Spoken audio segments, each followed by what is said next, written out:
Salams and welcome. Thank you for joining me in episode number 171 of the Afrikaans reading of the Holy Quran.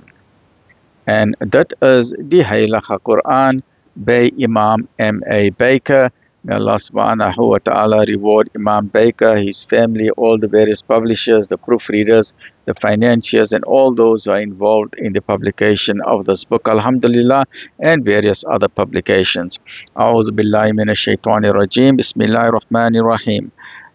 In the naam van Allah, die barmhartige, die genadige. In the name of Allah, most gracious, most merciful.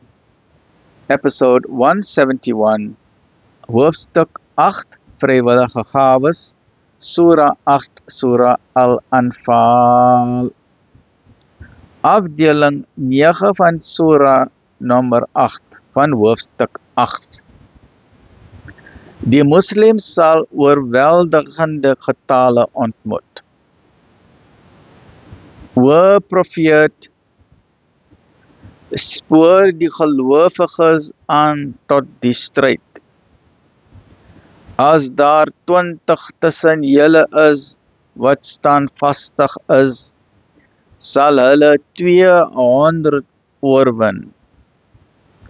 En as daar 100 tussen julle is, sal hulle 1000 ongelowiges oorwin. Veg teen hulle,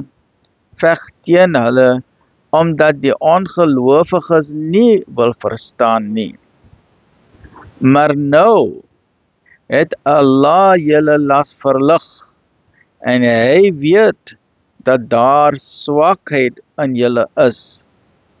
100 standvastiges tussen julle sal 200 oorwin.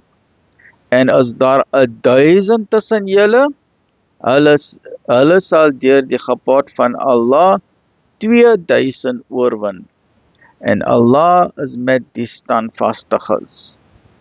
Dit is nie betaamlik vir 'n profeet om oorlogsgevangenes te neem nie, tensy hy seerverend in die land geveg het. Julle verlang na die vergaanlike dinge van hierdie wêreld, terwyl Allah vir julle die hiernamaals begeer. En Allah is almagtig allerwys. Was dit nie dat 'n verordening van Allah reeds vooraf gegaan het nie? Sou daar waarlik 'n groot rampspoed oor julle gekom het ten opsigte van wat julle wou doen. Eet dan van die geoorloofde en goeie dinge wat julle in die oorlog lood, en wees bewus van Allah. Waarlik, Allah is werkgewensgesind, genadevol. Join me in the next episode, which is episode number 172 of chapter 8 of the Heilige Quran. Ameen, Ya Rabbil Alameen, Alhamdulillahi Rabbil Alameen.